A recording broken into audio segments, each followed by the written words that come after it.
আসসালামু আলাইকুম। আজকে আমি আমার ছেলের জন্য সকালের নাস্তা তৈরি করব। হচ্ছে কলার পিউরি আর ডিমের কুসুম। তো এখানে আমি একটা কলা নিয়ে নিয়েছি, এটাকে ভালো করে ম্যাশ করব। দেখেন, এটাকে যে আমি ম্যাশ করে নিয়েছি, ভালো করে ম্যাশ করে নিয়েছি যাতে ওর খেতে সুবিধা হয়। এখানে আমি একটু দুধ অ্যাড করে দেব, ফর্মুলা দুধ। এখানে আমি দুধটা গুলিয়ে রেখেছি। এখন আমি এখানে একটু দুধ দিয়ে এটাকে নেড়ে চেড়ে নিব, ভালো করে নেড়ে চেড়ে নিতে হবে। তার একটু দুধ দিয়ে ভালো করে নেড়ে চেড়ে নিলাম।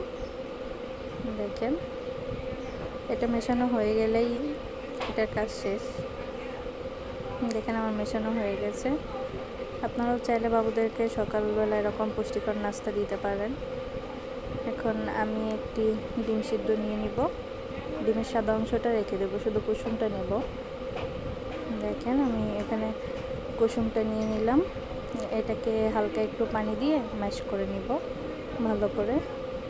এখানে এই যে আমি একটু পানি দিয়ে ম্যাশ করে নিয়েছি, কত স্মুথ হয়েছে।